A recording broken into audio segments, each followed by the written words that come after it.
दोस्तों, जिसकी जैसी सोच वो वैसी ही कहानी रखता है। कोई परिंदों के लिए बंदूक तो कोई परिंदों के लिए पानी रखता है। उस इंसान से कभी झूठ मत बोलिए जिसे आपके झूठ पर भी विश्वास हो। दुनिया के तानों से कभी नाराज मत होना।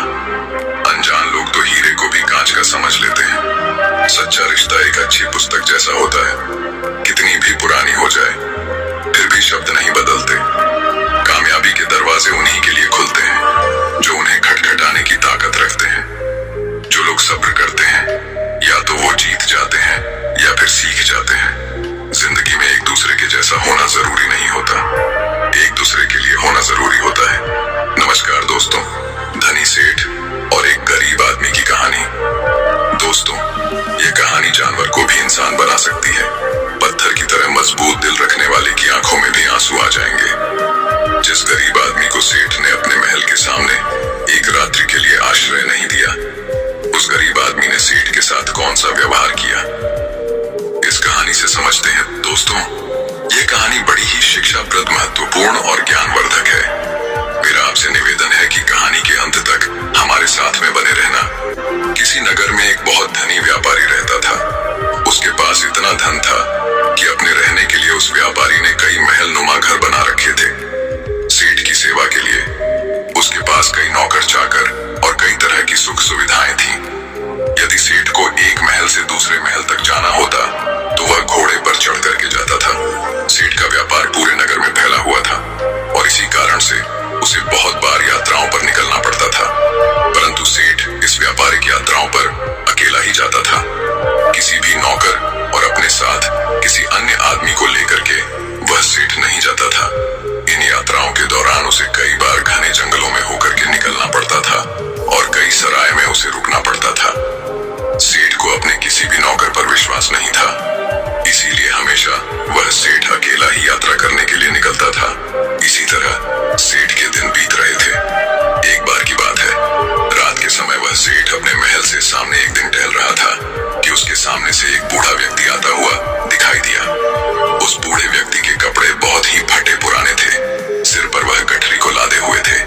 जैसे ही उसने सेठ को देखा, उस बूढ़े आदमी ने जो गठरी उसके सर पर रखी हुई थी उसे उठा करके नीचे रख दिया और सेठ को प्रणाम करते हुए कहने लगा, श्रीमान जी, मैं बहुत दूर से आया हूँ और मैं बहुत थक गया हूँ। यदि आप आज्ञा दें तो यहाँ रात काट लूं। उस बूढ़े व्यक्ति की बात को सुनकर के सेठ ने कहा, यह मेरा महल है, कोई धर्मशाला नहीं है।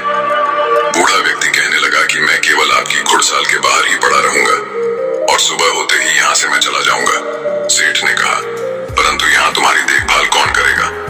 उस बूढ़े व्यक्ति ने कहा कि मुझे किसी भी चीज की कोई आवश्यकता नहीं है, इसलिए देखभाल की कोई जरूरत नहीं है। सेठ ने कहा कि हमें क्या मालूम है कि तुम कौन हो।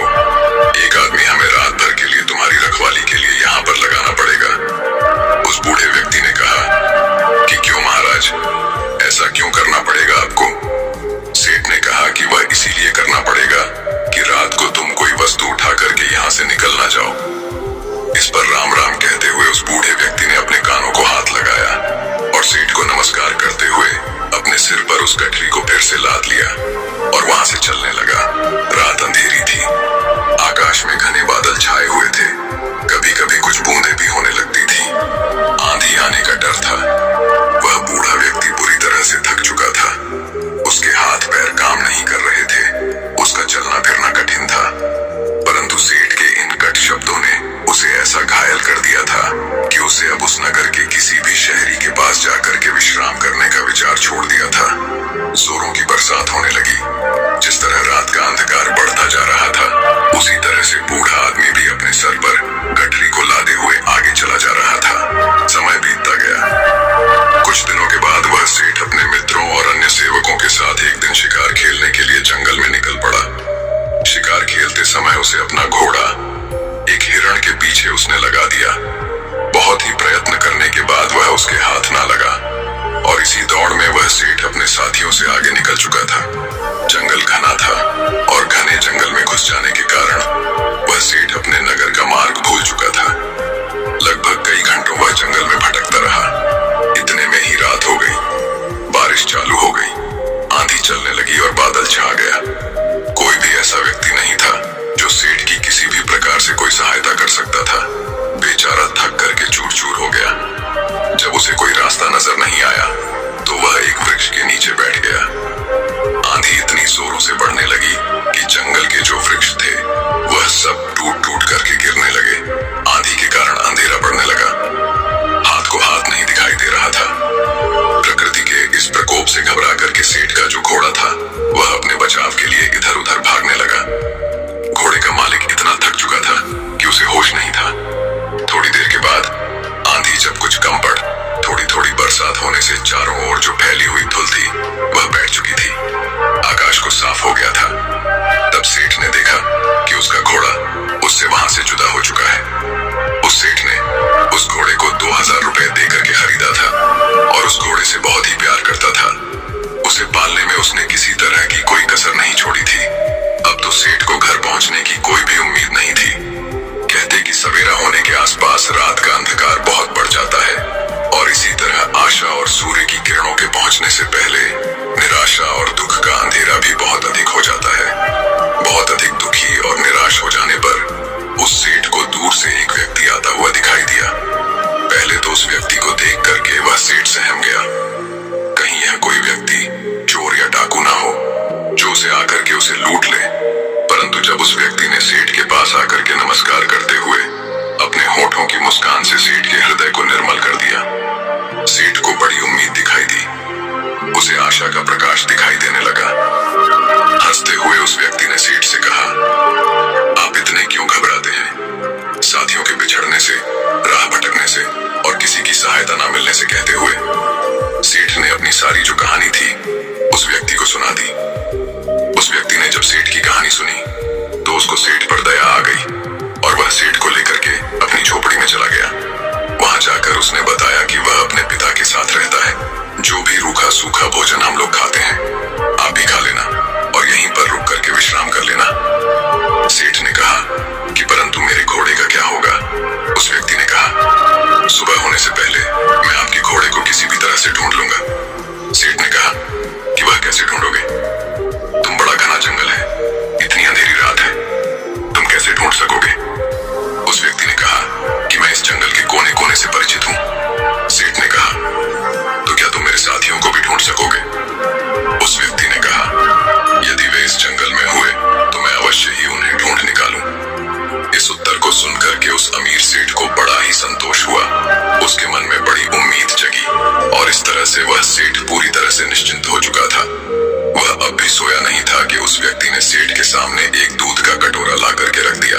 सेठ ने कहा कि यह क्या है महाशय? उस व्यक्ति ने कहा कि सेठ जी, यह हमारी बकरी का दूध है। सेठ ने कहा कि तुम्हारे पास कितनी बकरियां हैं? उस व्यक्ति ने कहा कि मेरे पास तो सिर्फ एक बकरी है। सेठ ने कहा, क्या एक बकरी इतना दूध दे सकती है? या एक शेर से अधिक नहीं होगा? तुम भी पियो। उस व्यक्ति ने कहा कि नहीं, पिताजी ने कहा है कि आज का जो भी दूध है वह केवल अतिथि सेवा में लगाया जा सकता है। आज हम लोग दूध नहीं पिएंगे। सेठ ने कहा कि ऐसा क्यों? उस व्यक्ति ने कहा कि हमारे यहाँ सबसे बढ़िया चीज दूध को समझा जाता है और अतिथि की सेवा में हम लोग इसको पेश कर देते हैं। मैं पिताजी का इकलौता पुत्र हूँ और दूध हमारे यहाँ सर्वोत्तम भोजन समझा जाता है। पिताजी ने यह आपकी सेवा में भेजा है। सेठ ने कहा कि तुम तो सचमुच देवता हो। सेठ की बात को सुनकर के वह व्यक्ति कहने लगा, नहीं सेठ जी, देवता तो बहुत दूर की चीज है, हम तो पूरी मानवता को भी नहीं अपना सके। उसकी बात को सुनकर के सेठ ने कहा, नहीं भैया, मानवता तो आप में कूट कूट करके भरी हुई है। इस तरह बातें करते करते वह सेठ सो गया। अपने अतिथि की सच्ची सेवा कर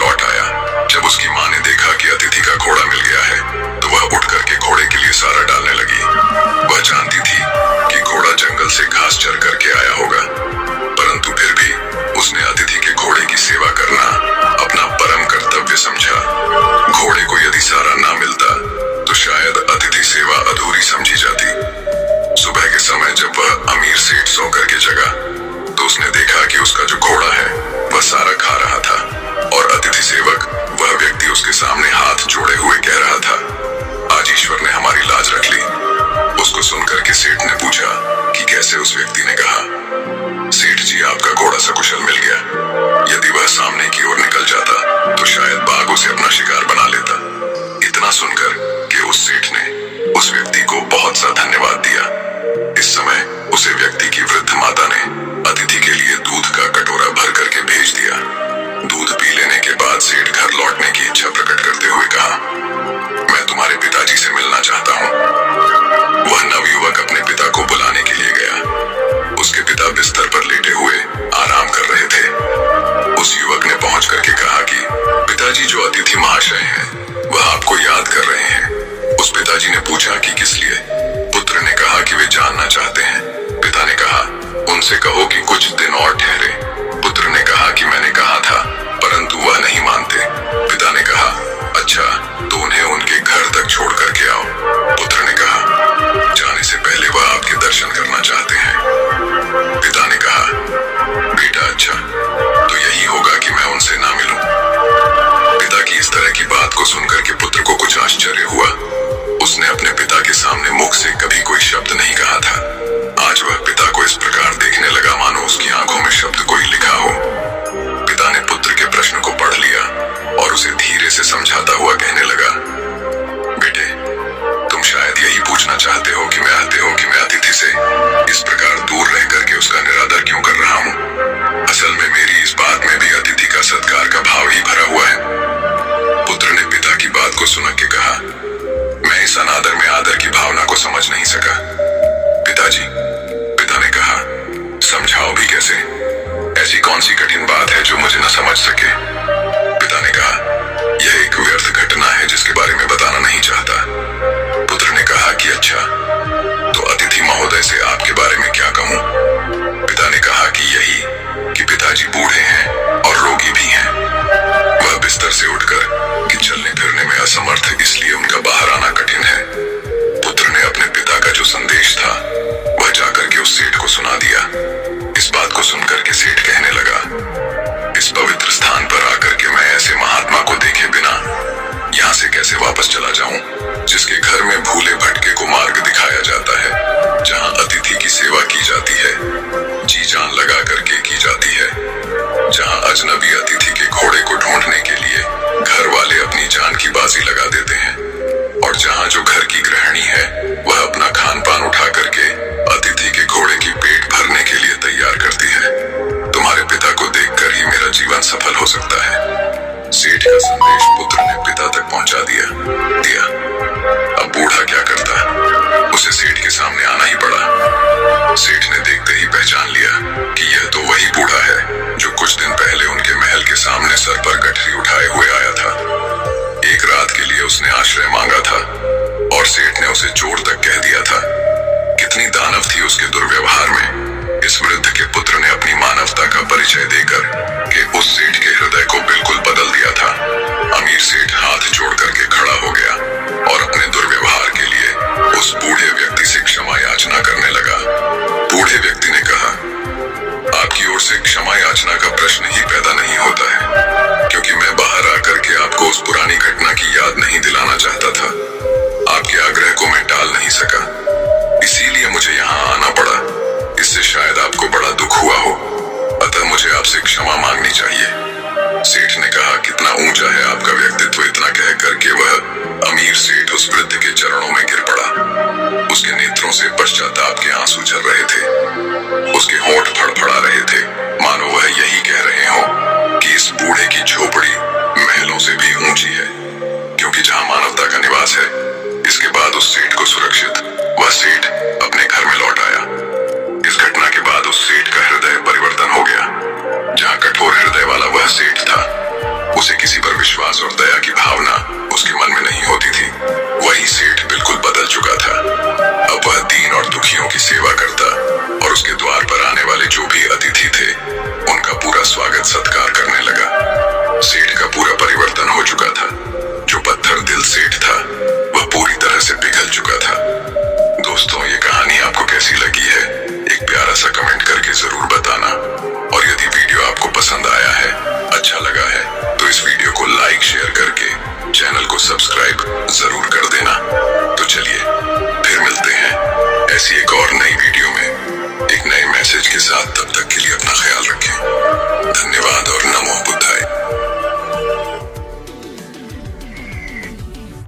समय की बात है, गांव से कुछ दूर एक जंगल में एक महात्मा का आश्रम था। वह बहुत ज्ञानी थे। उनसे लोग दूर दूर से ज्ञान प्राप्त करने आते थे। एक दिन वह महात्मा उपदेश दे रहे थे। तभी उनके एक शिष्य ने पूछा, गुरुदेव, मैं यह जानना चाहता हूँ, मनुष्यों को पूर्व जन्म का कर्ज भी चुकाना पड़ता है और मृत्यु के बाद मनुष्य की आत्मा अपने साथ वह कौन कौन सी चीजें हैं जो साथ लेकर जाती है तथा उन सभी का प्रभाव मनुष्य की मृत्यु के बाद किस तरह से रहता है। महात्मा ने कहा, भंते, आज आपने जो प्रश्न किए हैं वह समस्त मानव जाति के कल्याण हेतु अत्यंत महत्वपूर्ण है। यह सत्य है कि मनुष्य को अपने पूर्व जन्म का कर्ज अवश्य ही चुकाना पड़ता है और मृत्यु के बाद भी कुछ ऐसी चीजें हैं जो आत्मा के साथ में ही रहती है और उनका प्रभाव मनुष्य के दूसरे जन्म पर भी पड़ता है। तब शिष्य ने पूछा, गुरुदेव, वह कौन सा कर्ज होता है जो अगले जन्म में भी चुकाना पड़ता है और वह कौन सी चीजें हैं जो अगले जन्म में भी प्रभाव डालती है।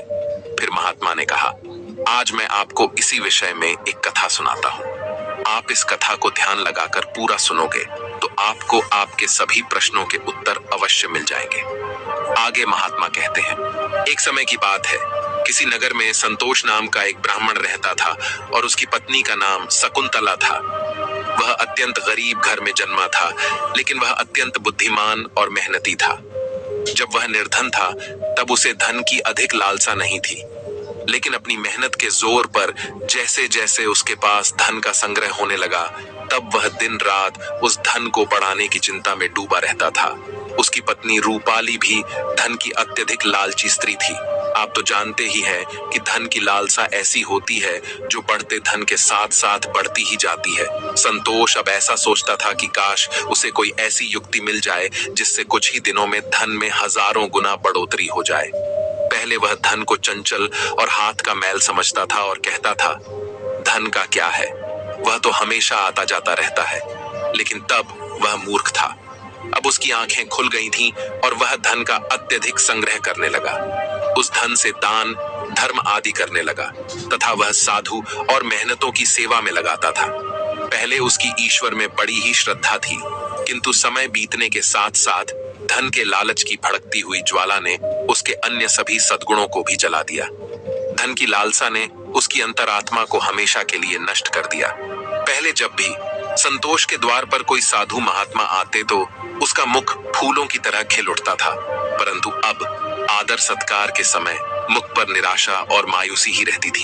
एक बार की बात है, संध्या का समय था। संतोष के द्वार पर एक साधु आकर रुके और बोले, हे पुत्र, मैं एक यात्री हूँ और आगे हरिद्वार को जाना है।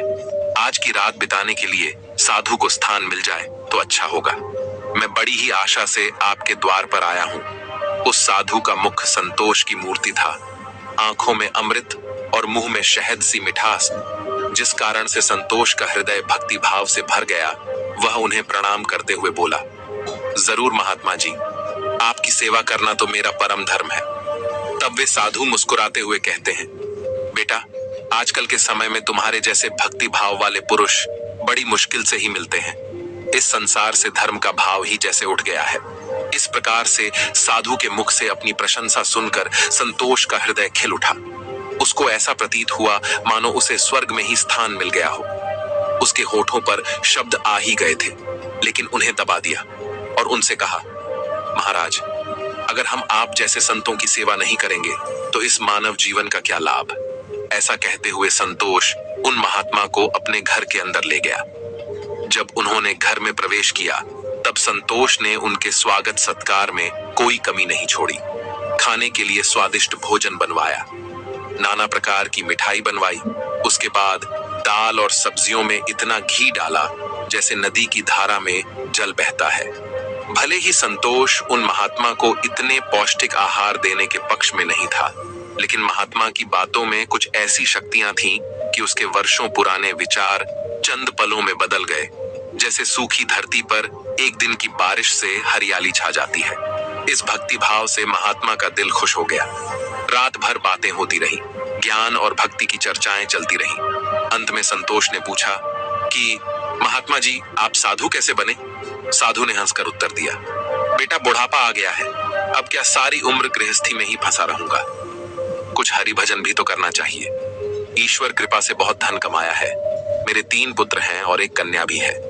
अब सारी धन दौलत उन्हें बांट दी है और अब तीर्थ यात्रा को जा रहा हूँ। फिर कुछ समय के पश्चात संतोष ने साधु की तरफ देखा और पूछा, तो क्या आपने अपना सब कुछ बच्चों को दे दिया या अपने पास भी कुछ रखा है?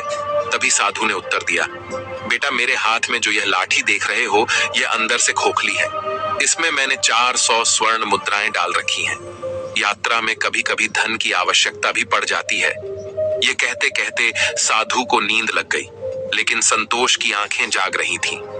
ये सारी बातें उसकी पत्नी रूपाली ने भी सुनी ली थी। अब रात्रि का पहला पहर बीत गया था। वह बार बार महात्मा की लाठी को देख रहा था और मन ही मन कुछ सोच रहा था। अब उसके अंदर लोभ लालच की माया का संचार हुआ, किंतु उसकी अंतर आत्मा इस घृणित कार्य को करने से रोक रही थी। लेकिन वही मन की दुरात्मा स्वर्ण मुद्राएं पाने की जिद पर अड़ गई। कुछ समय तक इस संघर्ष में ही उसके मन का बुरा हाल हो चुका था कि तभी उसकी पत्नी उसके पास आकर बैठ जाती है और कहती है, स्वामी आप किस गहरी चिंता में डूबे हैं? क्या आप भी वही कुटिल मंशा से सोच रहे हैं जो मैं सोच रही हूँ? इस महात्मा ने तो अपनी खूब सेवा करवा ली है, अब इन्हें कुछ तो हर्जाना भरना पड़ेगा। तब संतोष कहता है, शकुंतला मेरे मन में बड़ी ही दुविधा हो रही है। हमारा कर्तव्य है कि अतिथि की सेवा करें, किंतु अगर हम इनके धन को चुराते हैं तो पाप होगा। शायद हमें ऐसा नहीं करना चाहिए। तब उसकी पत्नी कहती है, अजी आप कैसे फिजूल की बातें कर रहे हो? इस महात्मा की उम्र ढल चुकी है और क्या पता कब यह लुढ़क जाए। वैसे भी अब यह अनाथ है और अपना अंतिम समय बिताने के लिए हरिद्वार जा रहे हैं। आप अपने मन को मत रोको और इन स्वर्ण मुद्राओं को ले लो। मुझे लगता है ईश्वर भी यही चाहते हैं। इसी कारण से यह महात्मा यहाँ पधारे हैं और जो बात सबसे गुप्त रखनी चाहिए उसे ही आपको बता दी है। तब संतोष कहता है, ठीक है। अंततः लोभ ने धर्म को हरा दिया। संतोष ने लाठी उठाई पर उसके हाथ पैर कांप रहे थे। उसकी अंतरात्मा ने एक बार फिर से बड़बड़ाना शुरू किया, लेकिन लोभ के दृढ़ हाथों ने उसे दबा दिया। तभी संतोष और शकुंतला ने लाठी खोली और उसमें से स्वर्ण मोहरों को निकाल लिया और उनकी जगह सामान्य लोहे के सिक्के भर दिए। अगले दिन सुबह महात्मा संतोष और उसकी पत्नी की विनम्रता पूर्वक आज्ञा लेकर स्नान आदि करके अपनी अगली यात्रा के लिए तैयार हो गए। किंतु अभी भी संतोष का दिल धड़क रहा था। उसे डर था कि कहीं साधु को शक ना हो जाए। इस ख्याल से उसका चेहरा पीला पड़ता जा रहा था, लेकिन महात्मा को इस बात की कोई खबर ही नहीं थी। वह तो हंसते हुए बातें कर रहे थे और रात की मेहमान नवाजी के लिए बार बार धन्यवाद दे रहे थे। अपितु जाते समय संतोष ने कहा, महात्मा जी मेरे यहाँ संतान नहीं है। कृपया भगवान से प्रार्थना करें कि उनके जैसी ही हमारे यहाँ संतान हो जाए। वैसे तो हम पापी हैं, हमारी प्रार्थना ओए का कोई असर नहीं हो सकता, किंतु आप तो महात्मा हैं, भगवान आपकी बात जरूर सुनेंगे। तभी मंद मुस्कान के साथ महात्मा ने उत्तर दिया, सुनेंगे या नहीं यह तो वही जाने, लेकिन मैं तुम्हें आशीर्वाद देता हूं कि भगवान तुम्हें संतान दे। इतना कहकर वे महात्मा वहां से चले गए। अब जैसे संतोष के सिर से एक बड़ा बोझ हट गया था। उसे ऐसा लगा जैसे महात्मा के जाने के साथ ही उसके दिल से एक पत्थर हट गया हो। किंतु वे दोनों पति पत्नी इस चोरी के फल से नहीं बच सकते थे। यह बात संतोष का मन और मस्तिष्क भी अनुभव कर रहा था, परंतु वह इस चोरी के प्रकट होने से बहुत डरता था। चोरी का प्रकट होना प्रत्यक्ष था, किंतु उसका फल भविष्य के किसी पर्दे में चुपचाप छिपकर सही अवसर की प्रतीक्षा में था। मनुष्य वर्तमान समय के सामने भविष्य की परवाह नहीं करता है। वहीं दूसरी ओर जब वह महात्मा हरिद्वार पहुंचे तो उनका हृदय अत्यंत प्रसन्न हो गया। यहाँ साधु संतों को देखकर ऐसी प्रसन्नता हुई मानो उन्हें सभी देवताओं के साक्षात दर्शन हो गए हों। उनका मन ईश्वर भक्ति में लीन हो गया। फिर रात को महात्मा वहीं संतों के साथ आश्रम में सो गए। फिर अगले दिन स्नान करके उन्होंने उस मंदिर के मुख्य रसोइये को बुलाकर कहा, मैं यहाँ श्रद्धा हेतु आने वाले सभी यात्रियों के लिए अन्नदान करना चाहता हूँ। यही एक इच्छा मेरी बाकी है। कृपया आप हमें बताएं कि सभी लोगों के भोजन, निवास और वस्त्र दान के लिए कितना खर्च हो सकता है। तभी उस व्यक्ति ने कुछ हिसाब करते हुए बताया कि महाराज, अन्नदान, निवास और वस्त्र दान और अन्य सभी प्रकार के कार्यों के लिए कुल 300 स्वर्ण मुद्राएं लग सकती हैं तथा 20-30 से कम अधिक लग सकती हैं। क्या आपके पास इतना ज्यादा और पर्याप्त धन है? महात्मा ने कहा, ठीक है, मैं इसका प्रबंध करता हूँ। महात्मा ने कहा, आप बस कल के सभी कार्यक्रमों का आयोजन करो। कहकर वे गंगा स्नान के लिए चले गए।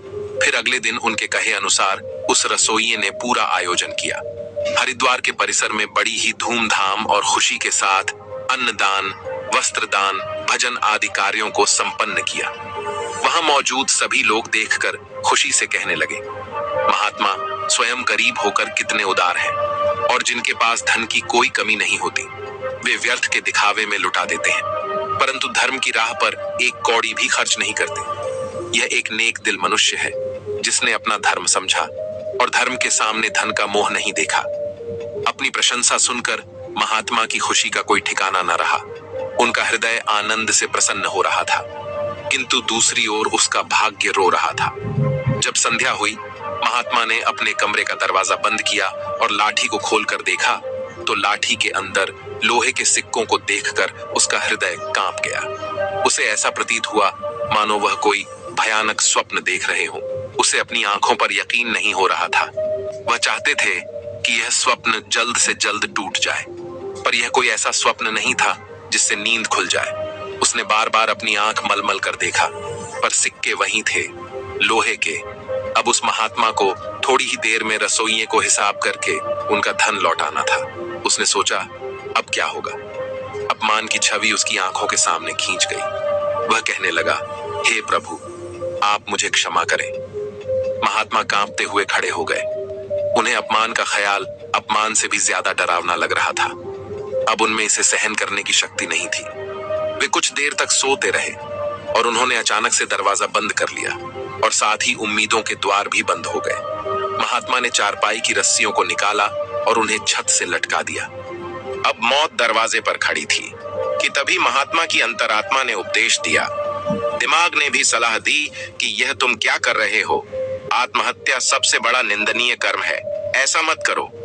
पर निराशा ने हर तरफ से हरा कर रख दिया। महात्मा का चेहरा मृत व्यक्ति की तरह सफेद पड़ गया था।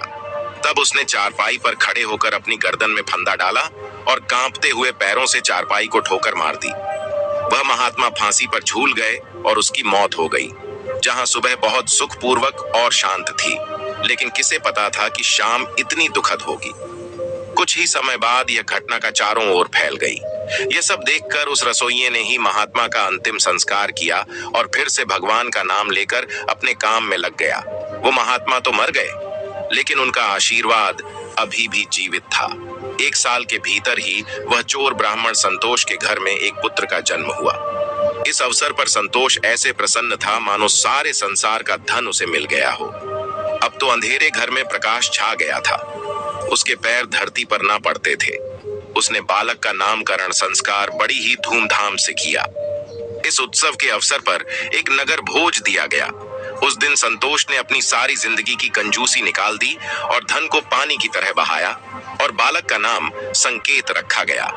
संकेत बहुत ही सुशील और भगवान का उपासक बालक था। उसकी तीक्ष्ण बुद्धि देखकर आश्चर्य होता था। लोग कहते थे कि यह कुल का नाम बढ़ाएगा। संतोष यह सुनकर फूला न समा आता था। इसी प्रकार 5 वर्ष बीत गए। संकेत शिक्षा ग्रहण करने हेतु आश्रम में गया।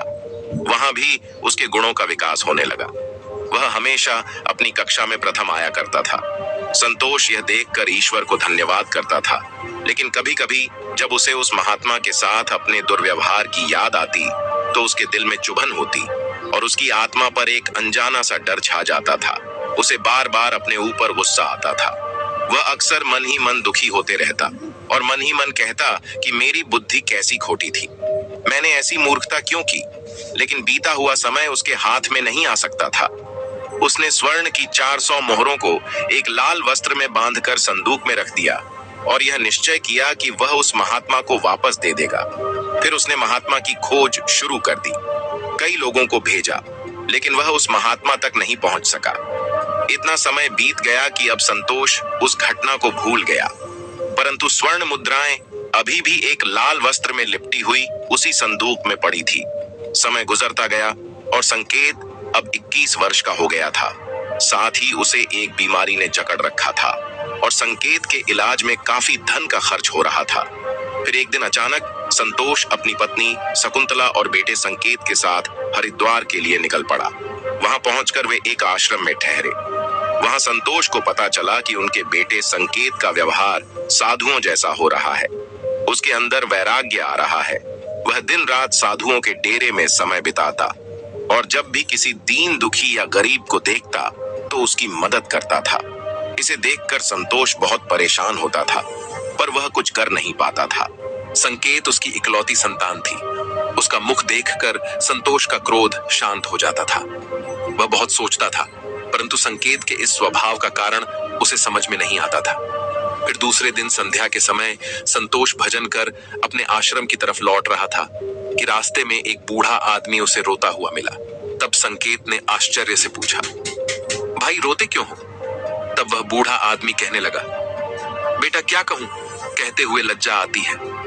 अगर तुम जानना ही चाहते हो तो सुनो। मैं गंगा जी में डूबकर अपना जीवन समाप्त करने जा रहा हूं, क्योंकि मुझे व्यापार में घाटा हुआ है और मेरे सिर पर बहुत सारा कर्ज है, संकेत कहता है। पर यह तो छोटी सी बात है। उस बूढ़े व्यक्ति ने अजीबोगरीब नजरों से संकेत की ओर देखते हुए कहा, मुझे अपना कर्ज चुकाना है, नहीं तो मेरे पास आत्महत्या करने के अलावा कोई विकल्प ही नहीं है। तब संकेत कुछ देर तक चुप रहा। यह मौन उस दुर्भाग्यशाली बूढ़े व्यक्ति के लिए एक उम्मीद बन रहा था। उसके आंसू थम गए और फिर संकेत ने पूछा कि महाराज, आपको कितने धन की आवश्यकता है? कृपया आप हमें बताएं दोस्तों। जब इंसान निराश हताश होता है तब उसे हर कदम पर उम्मीद नजर आती है। उस बूढ़े व्यक्ति ने हिसाब लगाकर जवाब दिया और कहा कि मेरे सिर पर लगभग 400 स्वर्ण मुद्राओं का कर्ज है। संकेत फिर से कुछ देर के लिए चुप रहा। फिर उसने कहा, महाराज आप चिंता मत करो, आप बस इसी गंगा के तट पर मेरी प्रतीक्षा करो। मैं बस अभी वापस आता हूं। आपके लिए मैं कहीं से धन का संग्रह करके लाता हूं। तब बूढ़े आदमी ने कहा, बेटा यहीं पास में ही मेरी एक धर्मशाला है, तुम वहीं आ जाओ। उसी समय संकेत भागते हुए वापस आश्रम में आ पहुंचा। उस समय उसके हृदय में हलचल सी मची हुई थी। उसका चित्त व्याकुल था। वह चाहता था कि जितनी जल्दी हो सके बूढ़े बाबा का संकट दूर कर दे। उसे दिव्य शक्ति ने विश्वास दिला दिया था कि इस बूढ़े बाबा की सहायता करना मेरा धर्म है। वह एक विशेष भावुकता के साथ अपने आश्रम पर पहुंचा। तब उसके माता पिता कहीं बाहर गए हुए थे। अब संकेत का रास्ता साफ हो गया था। उसने संदूक पर जो ताला लगा हुआ था उसे एक पत्थर से तोड़ दिया। फिर संदूक को खंगालना शुरू कर दिया। निराशा ने अपनी जगह बना ली थी, लेकिन आशा ने बंधन बांध दिए थे। तभी अचानक आशा की एक किरण नजर आई। संकेत के हाथ में वह लाल वस्त्र आ गया। उसने उसे कांपते हाथों से खोला और उसका दिल कमल की तरह खिल उठा। उस रुमाल में पूरी 400 स्वर्ण मुद्राएं थीं। यह वही सोने की मुद्राएं थीं जिन्हें संतोष ने कभी एक महात्मा से चुराया था। जब मुद्राओं की गिनती की तो वे पूरी 400 ही निकली। संकेत का दिल प्रसन्नता से भर गया। उसने वह मुद्राएं अपनी जेब में डाली और वस्त्र को वापस संदूक में रख दिया और अति उत्साह के साथ उसी बूढ़े बाबा के पास जा पहुंचा और उन्हें वह मुद्राएं दे दी। दोस्तों, हर व्यक्ति को पूर्व जन्म का कर्ज चुकाना ही पड़ता है। यह बूढ़े बाबा वही रसोइये हैं जिन्होंने उस महात्मा का अन्नदान और भंडारे का आयोजन किया था, किंतु उनके आत्महत्या करने के कारण इनके ही धन की हानि हुई थी। और संकेत वही महात्मा है जो संतोष के घर में जन्म लेकर अपना कर्जा चुकाकर मुक्त हुआ है। दोस्तों, अब आगे सुनो। होनी को कुछ और ही मंजूर था। जब संकेत वापस लौटा तो उसके मन में एक अनोखी शांति थी, मानो कि उसका जन्म इसी कार्य को पूर्ण करने हेतु हुआ था। अब उसकी बीमारी ने उसके ही प्राणों की आहुति ली। वहीं जब दूसरे दिन सुबह यह बात संतोष और शकुंतला को पता चली कि उनका पुत्र मृत्यु को प्राप्त हो चुका है, तो इस दुख के कारण उनका हृदय अत्यंत पीड़ा से भर गया और निराशा के साथ उन्होंने भी अपने प्राणों को त्याग दिया। जब उन तीनों की मृत्यु हुई तो उसी रसोइये ने उनका अंतिम संस्कार किया। जब उन तीनों की आत्माओं को यमराज के दरबार में लाया गया, तब यमराज ने संकेत को स्वर्ग में भेज दिया। वह वहीं दूसरी ओर संतोष और उसकी पत्नी शकुंतला को घोर नरक में डाल दिया। तत्पश्चात उन दोनों को ही अपाहिज बनाकर धरती लोक पर कुत्ते के रूप में जन्म देकर वापस भेज दिया। दोस्तों, जो भी मनुष्य अपने जीवन में कर्ज नहीं चुकाते हैं, उन्हें जन्म जन्मांतर तक कष्ट भोगने पड़ते हैं। इसीलिए मनुष्य को किसी भी प्रकार के एहसान और कर्ज को चुकता करना चाहिए। दोस्तों, महात्मा आगे कहते हैं, हे भंते, आपके दूसरे प्रश्न के अनुसार मृत्यु के पश्चात भी 5 ऐसी चीजें हैं जो शरीर का साथ नहीं छोड़ती हैं और मृत्यु के पश्चात भी उस आत्मा के साथ ही रह जाती। यानी मृत्यु के पश्चात जब आत्मा दूसरे शरीर में प्रवेश करती है तो यह चीजें आत्मा के साथ उस नए शरीर में प्रवेश कर जाती हैं। कामना वह पहली चीज है जो मनुष्य की मृत्यु के साथ ही रहती है और अगले जन्म में भी उसके साथ रह जाती है। दूसरी है कर्म। मनुष्य इस जीवन में पुण्य कर्म और अच्छे कर्म करता है तो अगले जन्म में भी उस मनुष्य को सुख शांति और समृद्धि की प्राप्ति होती है। तीसरी है वासना। वासना भी कामना का ही एक प्रकार है। वासना एक ऐसी चीज मानी जाती है जिसका कोई भी अंत नहीं है।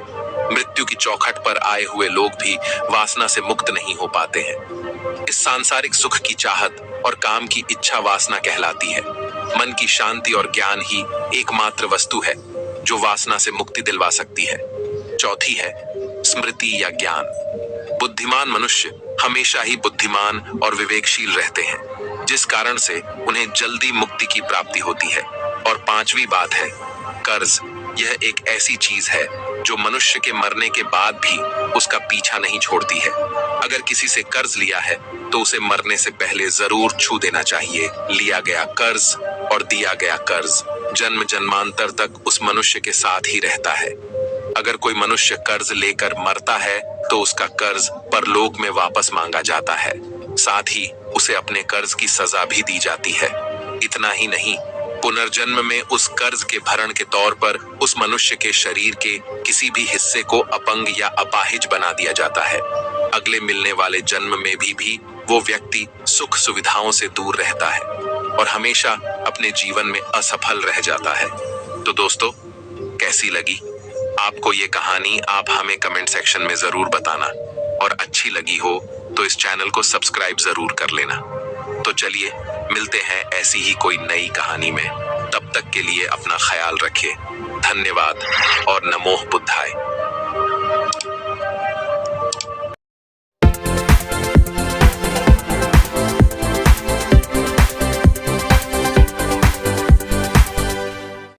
जिंदगी एक बार मिलती है, ये बात बिल्कुल गलत है। अगर आपको एक बार कोई चीज मिलती है तो वो है मौत, डेथ। और जो हर रोज आपको मिलती है उसको बोलते हैं जिंदगी। लेकिन जरूरी ये है कि आप इस रोज मिलने वाली जिंदगी को कैसे गुजार रहे हो।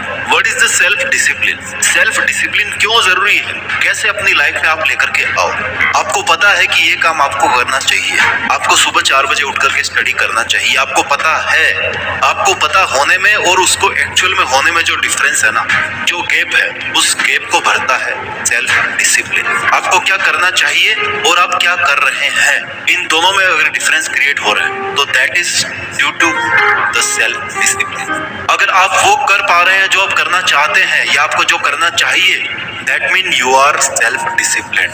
आपका मन नहीं है सुबह उठ करके रनिंग करने का, आपको वेट लॉस करना है। लेकिन सेल्फ डिसिप्लिन वो चीज है जो आपको बिस्तर से उठा करके खेल के मैदान में ले जाके खड़ा करेगी कि ले भाई अब दौड़। That is the self discipline. This is the link between your necessity and your commitment. इन दोनों के बीच में आपको क्या करना चाहिए और क्या आप वो कर पाए, इन दोनों के बीच में लिंक है सेल्फ डिसिप्लिन। आज हम बात करते हैं ऐसे तरीकों की, ऐसे 10 तरीकों की जिनसे आपकी लाइफ बदल जाएगी, सेल्फ डिसिप्लिन्ड हो जाएगी। अगर आप काम कर रहे हैं लेकिन आपको आउटपुट नहीं मिल रहा है, या आपको आपका नेगेटिव पॉइंट पता होते हुए भी आप उसमें सुधार नहीं कर पा रहे हैं, या आपको पता ही नहीं है कि भैया कौन से टाइम पे कौन सा काम करना है, तो इसका मतलब ये हुआ कि आपके जीवन में कोई ऐसी चीज की कमी है जो आपके लिए बहुत महत्वपूर्ण है, और वो है खुद पर अनुशासन। यानी अगर मैं आपसे ये कहूं कि आपके जीवन में आपके खुद के ही अनुशासन की कमी है तो मैं गलत नहीं हूं। ये वीडियो उन सभी दोस्तों के लिए जिनकी लाइफ में मेहनत तो बहुत है लेकिन रिजल्ट नहीं है। उन सभी को आज मैं ऐसे तरीके बताने वाला हूं जिससे उनकी लाइफ राइट ट्रैक पर आ जाएगी। खुद पर शासन इज द अनुशासन, राइट। यानी आप खुद के कंट्रोल में है कि नहीं है। और ये बात आप सभी जानते हैं कि सेल्फ डिसिप्लिन नॉर्मल लाइफ के लिए भी बहुत जरूरी है। सेल्फ डिसिप्लिन उस ताले की चाबी है जिसे कामयाबी या सफलता कहा जाता है। तो आपने या तो ये चाबी खो दी है, तो अगर आपने चाबी खो दी है तो वो चाबी आज हम ढूंढ के लाएंगे, क्योंकि लाइफ में सही डायरेक्शंस पे चलने के लिए डिसिप्लिन बहुत जरूरी है। तरीका नंबर 1, हर दिन और हर समय महत्वपूर्ण है। हर दिन और समय का महत्व समझना हो। समय और जिंदगी दुनिया के सर्वश्रेष्ठ शिक्षक। जिंदगी समय का सदुपयोग सिखाती है और समय हमें जिंदगी की कीमत सिखाता है। हर इंसान के जीवन का हर एक दिन, हर एक सेकंड बहुत ही महत्वपूर्ण होता है, क्योंकि इंसान की जितनी उम्र होती है उस उम्र का 50% तो वो सोने में निकाल देता है, बाकी बचा हुआ 50% बाकी सब कामों के लिए होता है, लेकिन खुद के लिए नहीं होता, खुद के काम के लिए नहीं होता। इसलिए हर दिन की, हर पल की इंपॉर्टेंस समझिए और उसी के अनुसार काम कीजिए। आप जितना ध्यान अपने समय पर रखोगे, समय आपका उतना ही ध्यान रखेगा। किसी काम में देरी ना करें। जो काम जिस समय करना है उसी समय कर डालिए, क्योंकि बीता हुआ समय कभी वापस नहीं आता। अगर आप हर काम को टाइम पर करने लगेंगे तो ये आपके अंदर एक सेल्फ डिसिप्लिन क्रिएट करेगा और दूसरे लोग भी आपको फॉलो करना शुरू करेंगे कि देखो भाई, ये आदमी देखो टाइम का एकदम पक्का है। जरूरी नहीं कि आप 24 घंटे काम कर रहे हो, 20 घंटों में से मैनेज तरीके से कितना काम कर रहे हो, कितने टाइम को आप यूज कर रहे हो। नियम से सप्ताह में कुल 168 घंटे होते हैं और अनुशासन के महत्व को जानकर ही हम इन घंटों का उपयोग कर सकते हैं। अगर अनुशासन नहीं रहेगा तो सप्ताह के 168 घंटे तो क्या, सफल होने के लिए साल के 365 दिन भी कम पड़ेंगे। आपको ऐसे बहुत से लोग मिल जाएंगे जो बहुत मेहनती है लेकिन सफल नहीं है, या उनके पास वो नहीं है जो होना चाहिए था। उन्होंने मेहनत बहुत करी, ऐसा वो मानते हैं। और कुछ ऐसे लोग भी हैं जिनको आप जानते हो जो बहुत कम समय में अपनी सफलता को प्राप्त कर लेते हैं और वो 24 घंटे मेहनत भी नहीं करते। ऐसा क्यों है? क्या सफल होने के लिए 24 घंटे की मेहनत जरूरी है या नहीं है? भाई, मैं ये बताना चाहता हूँ कि बेशक कामयाब होने के लिए मेहनत जरूरी है, लेकिन मेहनत की एक दिशा होती है, उसको करने का एक तरीका होता है। मेहनत के लिए एक डिसिप्लिन होता है कि मेहनत कैसे की जाए जिससे कम समय में वही मेहनत आपको अच्छा रिजल्ट दे सके, और उसे ही कहते हैं स्मार्ट वर्क। जिसके लिए जरूरी है आपका पूरा दिन या पूरा समय आप अनुशासन से काम करो। पॉइंट नंबर 2, महत्वाकांक्षा बढ़ाएं, एम्बिशंस को बढ़ाएं। महत्वाकांक्षा का मतलब है कि आप एक चीज को लेकर के स्थिर ना रहें, अपनी जरूरतें बढ़ाते रहें, अपने एम्स को बढ़ाते रहें, एम्स को बड़े करते रहें। क्योंकि अगर आपने अपनी सोच, अपनी जरूरतें स्थिर कर ली तो आप शायद सेल्फ डिसिप्लिन मेंटेन करना छोड़ दोगे। महत्वाकांक्षी एम्बिशियस का मतलब होता है कि बड़ा बनने की इच्छा रखने वाला। महत्वाकांक्षी बनना भी एक कला है जिसका विकास आपकी मेहनत, दृढ़ता और सबसे जरूरी एक नीति जिसे सेल्फ डिसिप्लिन कहते हैं, इसके तहत होता है। महत्वाकांक्षा में व्यक्ति इसे पूरा करने के लिए कुछ भी कर सकता है। यदि हम अपनी बहुत सी इच्छाओं में से 1 या 2 इच्छाओं को अपना एम्बिशन बना लें तो आप अपनी जिंदगी में वह सब कुछ हासिल कर सकते हैं जो आपने सोच रखा है। यदि आपको बड़ी सफलता प्राप्त करनी है तो आपको अपने डिजायर्स को भी बड़ा करना होगा। जिसकी जितनी बड़ी इच्छाएं होगी और उनको जितना डिसिप्लिन से वो बांध के रखेगा, जितना डिसिप्लिन से वो उस पर काम करेगा, उसे उतनी ही बड़ी सफलता प्राप्त होगी। तरीका नंबर 3, चैलेंज स्वीकार करने के लिए तैयार रहिए। जब आप अपने आप को अनुशासित करना शुरू करते हैं तो आपके सामने बहुत सारे चैलेंजेस आते हैं, किंतु आपको ये चैलेंजेस स्वीकार करने हैं और इनका पूरे तरीके से सामना करना है। इनसे पीछा छुड़ा करके नहीं भागना, इनका सामना करना है और इनका समाधान ढूंढना है। Only those who dare to fail greatly can ever achieve greatly। जिन लोगों में कई बार असफल होने की हिम्मत होती है ना, वो जीवन में बड़े लक्ष्य जरूर हासिल करते हैं। अगर आपने इन चैलेंजेस से पीछा छुड़ा लिया और इनका कोई हल नहीं किया तो ये आपका पीछा नहीं छोड़ेंगे, फिर कभी ना कभी आपके सामने बाधा बन के जरूर लौटेंगे। Accept the challenges and work on it. इसलिए सेल्फ डिसिप्लिन को और अच्छा करने के लिए चैलेंजेस को फेस करना बहुत जरूरी है। तरीका नंबर 4, अपने रूटीन पर सख्त रहें। Follow your routine strictly. अपने पूरे दिन का एक टाइम टेबल बनाएं। लिखने की जरूरत नहीं है, मन में एक टाइम टेबल बनाएं कि भैया मुझे ये करना है, इस काम के बाद में ये करना है, इस काम के बाद में ये करना है, जिसे आप रूटीन कह सकते हैं। यानी आप अपने पूरे दिन के काम करने के तौर तरीकों की एक प्रक्रिया बनाओ और उस प्रक्रिया को अपने दिमाग में अच्छे से फीड कर लो। उसमें आपको अगर कुछ बदलाव की जरूरत हो, समय समय पर जरूरतें बदलती रहती है, सिचुएशन बदलती रहती है, इमोशंस बदलते रहते हैं, उसमें थोड़ा बहुत बदलाव कर सकते हो, ऊपर नीचे हो सकता है, लेकिन ध्यान रहे कि उसमें आपका कोई भी कंफर्ट जोन नहीं होना चाहिए। कंफर्ट जोन को आपको छोड़ना है। अगर आपने उसमें एक भी कंफर्ट जोन अपने लिए रखा तो आप सेल्फ डिसिप्लिन को मेंटेन नहीं कर पाएंगे। जब आपका पूरे दिन का टाइम टेबल बन के तैयार हो जाए ना, तो आप उसको फॉलो कीजिए, उसी अनुसार टाइम टू टाइम काम कीजिए। अगर मेरे को आज 2 घंटे पढ़ना है तो पढ़ना है, अगर मुझे डेली सुबह 1 घंटा इंग्लिश पढ़ना है तो पढ़ना है, अगर मुझे डेली आधा घंटा रनिंग करना है तो करना है, आप उसको फॉलो कीजिए और उसी के अनुसार टाइम टू टाइम काम कीजिए।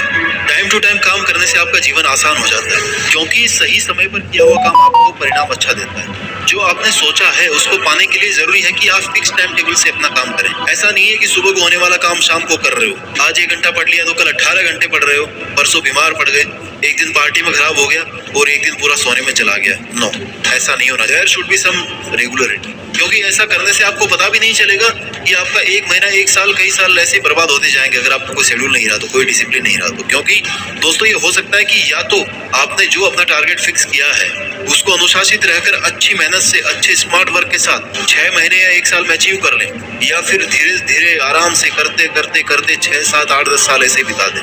डिसिप्लिन रह के करोगे, रूटीन पर सख्त रहोगे तो जल्दी सफलता मिलेगी। पॉइंट नंबर 5, सकारात्मक सोच, पॉजिटिव थिंकिंग। सकारात्मक सोच आपको सेल्फ मोटिवेटेड होने के साथ साथ सेल्फ डिसिप्लिन होना भी सिखाता है। निश्चित रूप से आपके द्वारा अपने लिए लिया गया कोई भी कदम आपको सेल्फ कॉन्फिडेंट बनाता है, बट आपकी सोच भी सकारात्मक होनी चाहिए। ये जरूरी नहीं कि हमेशा आपके साथ में अच्छा ही हो, कभी हमारा समय अच्छा आता है, कभी बुरा आता है, कभी सुख तो कभी दुख, अप्स एंड डाउन्स तो चलते रहते हैं लाइफ में। This is the part of life. हमें किसी भी परिस्थिति में संयम नहीं होना चाहिए और विवेक से काम लेना चाहिए। इसलिए हमेशा सकारात्मक सोचें। नकारात्मक सोच से हम परेशान रहने लगते हैं, स्वभाव भी चिड़चिड़ा हो जाता है। इस स्थिति में आप कोई निर्णय नहीं ले पाते, इससे अच्छा काम भी बिगड़ जाता है। महात्मा बुद्ध ने कहा है कि हम जो कुछ भी है, हम सभी ने जो सोचा है उसी का परिणाम है। All we are is the result of all we have thought।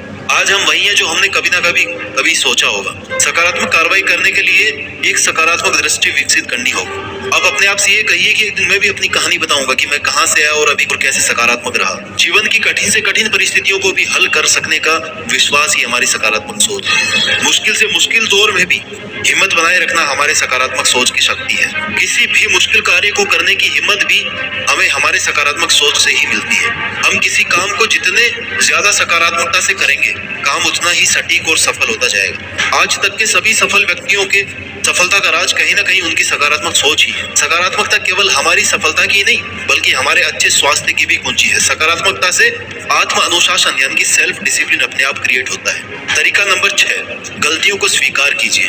हर इंसान से कभी ना कभी गलती होती है। हर इंसान कोई ना कोई गलती अपने जीवन में करता जरूर है, परंतु हमें हमेशा उस गलती से कुछ सीख लेते हुए आगे बढ़ना चाहिए और अपने आप को मजबूत बनाना चाहिए। मैं ये नहीं कहता, मैं ये नहीं जानता कि अपनी गलतियों को दूसरों के सामने स्वीकार करना चाहिए कि नहीं चाहिए। हाँ, मगर मैं ये मानता हूँ कि हमें अपनी गलतियों को अपने मन में जरूर स्वीकार करना चाहिए। हम जो भी करते हैं वो पूरी दुनिया से छुपा हुआ है, लेकिन हमसे नहीं छुपा हुआ। हम जानते हैं कि हम क्या करते हैं, लेकिन हमें चाहिए कि अकेले में हम अपने आप को अवलोकन करें और देखें कि हमारी जिंदगी किधर अग्रसर है, किधर बढ़ रही है, हम क्या कर रहे हैं। कहीं हम अपनी गलतियों को नजरअंदाज तो नहीं कर रहे हैं। हमें अपनी गलतियों को स्वीकारना चाहिए। आप चाहे कितनी भी कोशिश कर लें, लेकिन गलतियां करने से नहीं बच सकते, क्योंकि गलतियां करना इंसान का प्राइम बिहेवियर, नेचर है।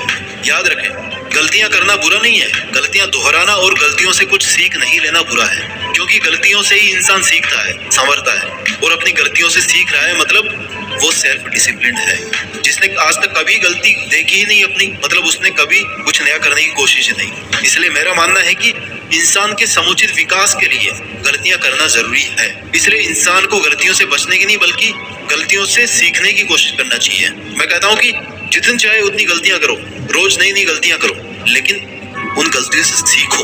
एक ही गलती को लेकर दोबारा नहीं करना। पॉइंट नंबर 7, खुद पर विश्वास करें। जिंदगी में कुछ भी हो, किसी भी परिस्थिति में हमेशा खुद पर विश्वास रखें। जो हम करेंगे या जो हम करना चाहते हैं वह सही है, इतना विश्वास हमें अपने ऊपर होना चाहिए। यदि आप खुद पर ट्रस्ट नहीं करोगे, खुद पर बिलीव नहीं करोगे, सेल्फ बिलीव आपका नहीं है, तो कोई और आप पर विश्वास कैसे करेगा। आगे बढ़ने के लिए खुद पर विश्वास करना ही चाहिए, चाहे दूसरा कोई करे या ना करे, चाहे कोई दूसरा करे या ना करे। इस संसार में एक बात अनुभव से आती है, इस संसार में एक बात अनुभव में आती है, इस संसार में एक बात अनुभव से समझ में आती है कि जैसा सोचोगे वैसा ही होगा। बस आपकी इच्छा शक्ति ना वो मजबूत होनी चाहिए। अपने सेल्फ बिलीव पर यदि डाउट हो तो वो भैया सेल्फ बिलीव था ही नहीं।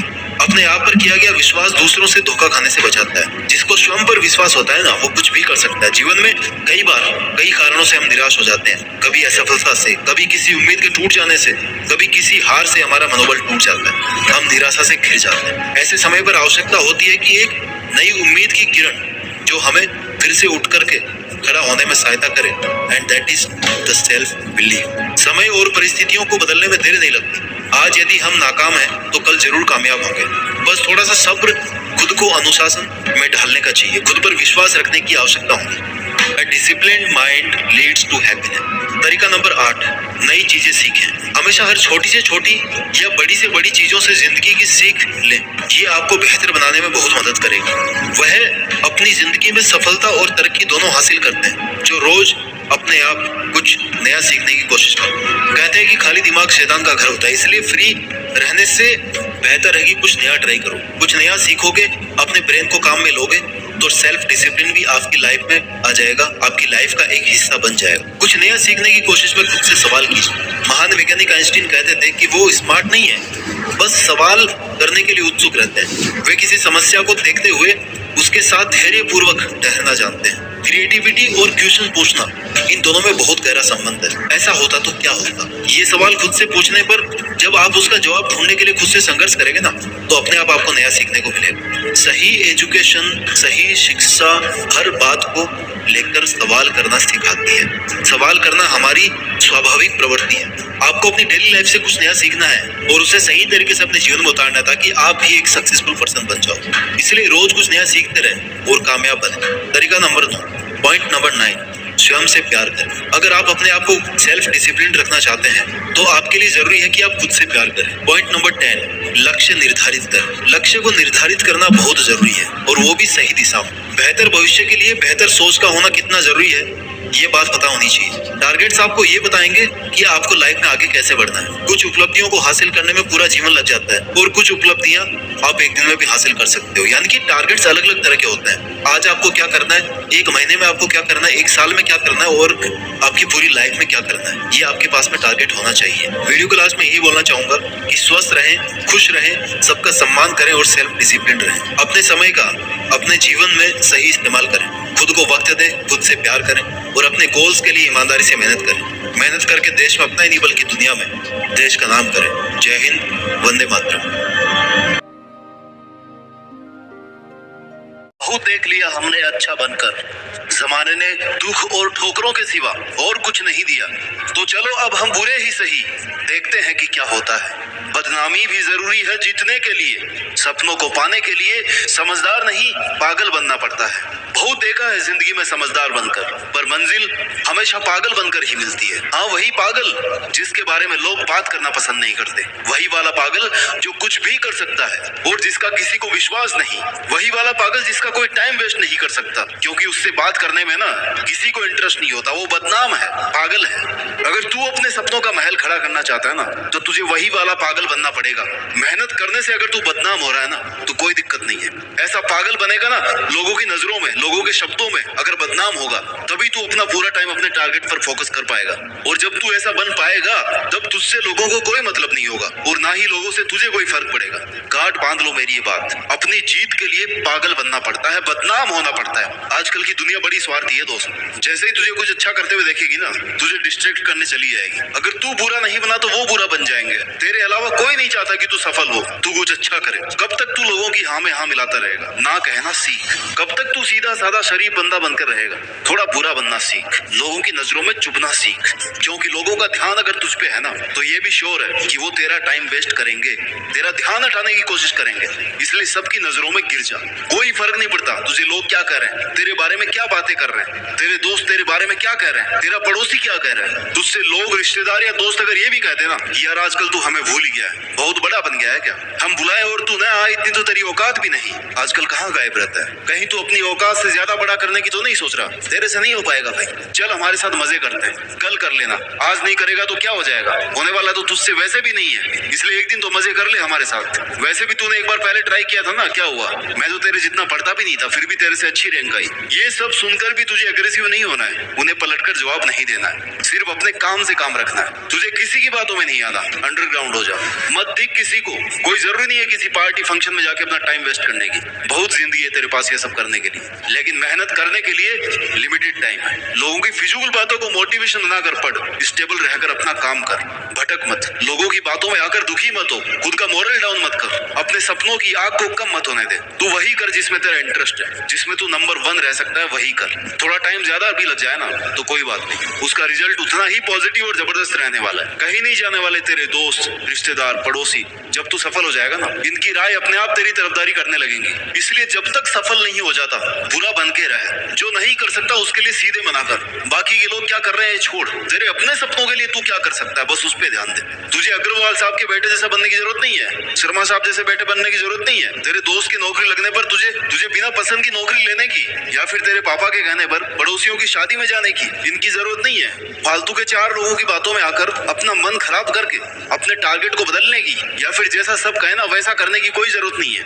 किसी के यहाँ नौकर बनने की जरूरत नहीं है, तू वही कर जो तेरा मन चाहे, मालिक बनने की सोच। क्योंकि ये 4 लोग उसी छोटी सोच वाले समाज के 4 लोग हैं जिन्हें कभी भी सफलता रास नहीं आती, वो अपनी जिंदगी में कुछ कर ही नहीं पाए।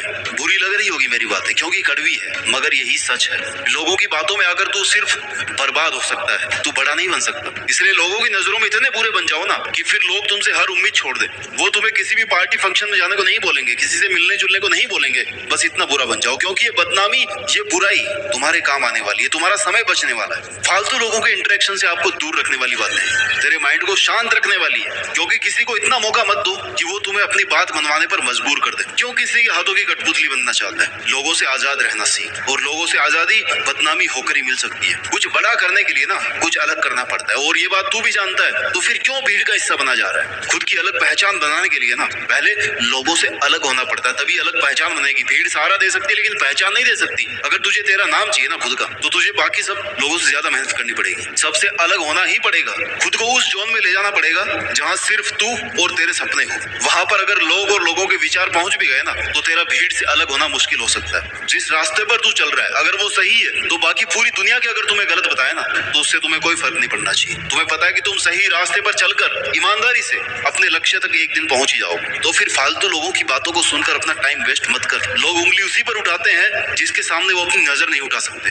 तब तक तुझे अपनी हिम्मत छोड़ने की जरूरत नहीं है जब तक बिना किसी के नुकसान के तू पूरी ईमानदारी, पूरी लगन और पूरी मेहनत से अपना काम कर रहा है। तब तक तुझे किसी से डरने की जरूरत नहीं है, किसी की सुनने की जरूरत नहीं है, किसी के कहने से तुम्हें खुद को बुरा मानने की जरूरत नहीं है। बस सामने वाले को बुरा इसलिए लग रहा है क्योंकि तू वैसा नहीं बना जैसा उसने कहा था। यह दुनिया जैसा तुझे बनता हुआ देखना चाहती थी, और उसकी उम्मीद से कहीं परे तू एक सफल और महान इंसान बन गया, इसलिए उनकी आंखों में चुभ रहा है। और तुझे कोई जरूरत नहीं है कि जैसा दुनिया चाहे वैसा तू बने। तेरे सपनों को पूरा करने की वजह से अगर किसी को बुरा लग रहा है ना, तो वो सच में तेरा भला कभी नहीं चाहता। मैं नहीं होऊंगा तो उसको बुरा लगेगा, ये कभी मत सोचना। तू नहीं जाएगा तब भी उनका काम नहीं रुकने वाला, लेकिन वो वेस्ट किए हुए 5 घंटे ना तुझे मंजिल तक पहुंचाने में केवल लेट कर सकते हैं, केवल रोक सकते हैं। ऐसे टाइम पर बुरा बनना ही तेरे लिए अच्छा है। तू जितना शरीफ और सीधा बंदा बनने की कोशिश करेगा ना, उतना ही तेरे साथ धोखा होने वाला है। तेरा कोई भी फायदा उठा करके चला जाएगा, तुझसे कोई भी कुछ भी काम करवा लेगा, और तू कर भी देगा क्योंकि तेरी ना कहने की आदत तो है ही नहीं। तूने सबको हाँ करने का ठेका ले रखा है, अच्छा बनने का ठेका ले रखा है। तुझे लगता है कि सब रिश्ते, नाते, दोस्ती सब तेरी वजह से चल रहे हैं। तू नहीं जाएगा तो सब धराशायी हो जाएगा। ये तेरी सबसे बड़ी गलतफहमी है भाई, इस दुनिया की सबसे बड़ी गलतफहमी है जिसको तू पाल कर अपना ही नुकसान कर रहा है। ऐसा सोचकर तू खुद को खुद ही के बनाए हुए गड्ढे में खींच कर डाल रहा है। जंगल के सीधे और बिना कांटों वाले पेड़ ना सबसे पहले काटे जाते हैं, और तू तो फिर इंसानों से उम्मीद कर रहा है कि तू शरीफ ही रहे और कोई तेरा फायदा ना उठाए, जो पॉसिबल ही नहीं है भाई। लोग तैयार बैठे हैं, इंतजार कर रहे हैं कि कब तू बाहर निकले, कब वो 1 घंटे की जगह तेरे 6 घंटे वेस्ट करें, तेरा भरपूर फायदा उठाएं। तेरी सक्सेस से किसको फायदा होने वाला है? सिर्फ तुझे और तेरे परिवार को ही ना। लेकिन नुकसान बहुत लोगों को हो सकता है। क्यों? क्योंकि अगर तू सफल हो गया तो लोगों को जलन होगी, बहुत लोगों को ताने सुनने पड़ सकते हैं, क्योंकि तेरी लोग फिर मिसाल देने लग जाएंगे। और ये तेरे दोस्तों को, तेरे पड़ोसियों को कभी मंजूर नहीं है कि तेरी मिसाल दी जाए, तेरा नाम लेकर उनको ताने दिए जाए। लेकिन तुझे अपने लिए सफल होना है, और इसी सक्सेस के लिए तुझे दिन रात मेहनत करनी है। तुझे अगर कुछ गलत लग रहा हो ना, तो उसको ही बोल। किसी की बातों में आकर, किसी के दबाव में आकर उसको सही बोलने की कोई जरूरत नहीं है। तेरी अपनी भी भाई कोई सेल्फ रेस्पेक्ट है। अगर तू सही है तो किसी के आगे घुटने टेकने की जरूरत नहीं है। तू बस अपना काम करता है। तेरे इरादे और तेरी मेहनत में इतना दम होना चाहिए ना कि लोग तुझ पर उंगली उठा रहे थे थे वो तेरे सामने घुटने टेक दे। इस दुनिया में जब भी कोई आदमी सफल हुआ है या जिसे आज तालियां मिल रही है, यकीन मानो उसे अपने मेहनत के दिनों में खूब गालियां भी मिली हुई है, जिनको मोटिवेशन बनाकर आज वो यहाँ तक पहुंचा है। लोगों की बातें सुनकर अगर वो अपना मोटिव छोड़ देता ना, तो आज शायद तुम एक महान आदमी के रूप में उसको नहीं देख पाते। उसकी जगह पे कोई और होता, कोई और नाम होता जिसको तुम जीके में पढ़ते। जिस काम को लेकर तुम्हारी स्किल अच्छी है, तुम्हारी नॉलेज अच्छी है, तुम्हारा इंटरेस्ट अच्छा है, उसे लगातार करते रहे, क्योंकि मन से किए गए काम में सफल होने का मजा ही कुछ और है। बेमन से किए हुए काम में मजे या वो किक नहीं है। जैसे तेरा किसी के साथ घूमने जाने का मन नहीं है ना, फिर भी तेरे को जबरदस्ती भेज दिया, और तेरे बेमन से जाने की वजह से बहुत अच्छी जगह पर भी तुझे घूमने में कोई मजा नहीं आया, क्योंकि तेरा मन नहीं था। ऐसे ही किसी रिलेशनशिप में इज्जत नहीं मिल रही ना, तो अपनी सेल्फ रेस्पेक्ट को बार बार नुकसान पहुंचा रहे हो अगर तुम, तो बाहर निकल जाओ उस रिश्ते से। थोड़े दिन के लिए लोग बातें बनाएंगे, थोड़े दिन के लिए हर्ट होगा, तुम्हें बुरा भी कहेंगे, ज्ञान भी देंगे कि तुझे ऐसा नहीं करना चाहिए था, लेकिन उस वक्त तुझे ये लग रहा होगा कि मैंने उस दिन बहुत अच्छा किया और यही तेरी सफलता है। तेरे लिए जो जरूरी है ना वही तू कर, चाहे वो पढ़ाई हो, चाहे जॉब हो, चाहे बिजनेस हो, चाहे मेहनत हो, या कोई रिश्ता हो, क्योंकि दुनिया में ऐसा कोई काम नहीं जिसे 100% तारीफ मिली हो। हर काम में कोई ना कोई बुराई निकाल देते हैं लोग, इसलिए अच्छा बनने की नहीं, बुरा बनने की सोच की। बुरा बन गया तो कोई दिक्कत नहीं है, मुझे स्वीकार है कि मैं बुरा हूँ, मैं बदनाम हूँ। अच्छा बनने की तूने बहुत कोशिश कर ली, अब एक बार ना मेरे कहने पे बुरा बन के दे। तुझे जो सही लग रहा है, तेरे लिए जो सही है, उसको करना ही लोगों के लिए बुरा बनना है। उसको ध्यान में रखकर अपने रूल्स बना, उनको फॉलो कर, उन्हीं पर अपना 100% दे। लोगों की बात मानेगा तो तेरे पास अपने लिए सिर्फ 10% टाइम ही बचेगा, उतना भी नहीं बचेगा, क्योंकि 90% टाइम और कंसंट्रेशन लोग अपनी बेतुकी राय से खत्म कर देंगे। इसलिए लोगों के लिए तू कभी भी अवेलेबल मत रह। तेरा काम, तेरा फायदा, तेरा मकसद, तेरी मेहनत और तेरा नाम, इसके बीच में लोगों को मत लेकर आ। जो इंसान थोड़ा कम अच्छा होता है ना, उसको ज्यादा डिस्टर्ब नहीं किया जाता। कांटे वाले पेड़ को ज्यादा डिस्टर्ब नहीं किया जाता, उससे बच के चलते हैं लोग। बुरा बनकर तू खुद के रूल्स फॉलो कर पाएगा, अपनी प्रोटेक्शन कर पाएगा, अपने ड्रीम्स की प्रोटेक्शन कर पाएगा। तू खुद के सपनों के लिए बुरा बना है, जो गलत नहीं है। अगर अच्छा बन गया तो तुझे वही करना पड़ेगा जो तेरे अलावा सब तुझसे करवाना चाहते हैं। ना कहना सीख, थोड़ा बदनाम होगा, थोड़ा बुरा बनेगा, अपनी पर्सनैलिटी, अपने रूल्स और अपनी यूनिकनेस को किसी की वजह से अफेक्ट नहीं होने देगा ना, तभी तू बाकी की भीड़ से अलग दिख पाएगा, अपनी पहचान बना पाएगा। और जैसे ही तू लोगों की वजह से अफेक्ट होने लगेगा, तेरी पहचान कहीं खो जाएगी, और फिर तू सिर्फ लोगों की कहने पर नाचने वाली एक कठपुतली बनकर रह जाएगा। जहां तुझे खुशी मिल रही है, जहां तुझे कुछ सीखने को मिल रहा है, जहां पर रहकर तू ग्रो कर पा रहा है, वहीं पर तेरा जवाब हाँ होना चाहिए, बाकी सब जगह ना होना चाहिए। अगर कोई तुझे आग में कूदने को कहे, कुएं में कूदने को कहे, तो तू नहीं कूदेगा, तो फिर उनके कहने पर टाइम वेस्ट भी क्यों कर रहा है? 2, 4 या 10 लोगों की नजरों में जितना बदनाम होकर रहेगा ना, जिंदगी में ज्यादा लोग नहीं होते जो आपकी जिंदगी बर्बाद कर रहे हैं। 2 होंगे, 4 होंगे, 10 तो मैक्सिमम है, 10 तो होंगे भी नहीं, 2, 4 लोग ही होंगे। उनकी नजरों में अगर बदनाम होकर रहेगा ना, तो उतना ही दुनिया की नजरों में अपनी जगह बना पाएगा। आज तुझे जो भी करना है करता रहे, तू अपनी खूबियां ढूंढ। कमियां निकालने और पीछे खींचने के लिए लोग हैं, लेकिन तू केवल अपनी खूबियां ढूंढ। अपने सपनों और अपनी नजर को ऊंची रख, नीचा दिखाने के लिए तो लोग है ना। बनाना ही है तो अपना नाम बना, बातें बनाने के लिए तो लोग भी है। जीतना है तो बदनाम बन जा, पागल बन जा, बुरा बन जा, लेकिन आगे बढ़ता रहे, क्योंकि भाई समझदार और अच्छा और ज्ञानी बनने के लिए तो बाकी दूसरे लोग हैं। खुद के इरादों पर भरोसा रख, खुद की अलग पहचान बना। भीड़ में चलने के लिए दुनिया काफी है, खुद के इरादों पर भरोसा रख, खुद की अलग पहचान बना। शक करने और भीड़ में चलने के लिए लोग हैं, तू कुछ करके दिखा। देश में अपना ही नहीं बल्कि दुनिया में देश का नाम रोशन करके दिखा। तालियां बजाने के लिए लोग हैं। अपना ख्याल रखिए, आगे बढ़ते रहिए। जय हिंद, वंदे मातरम।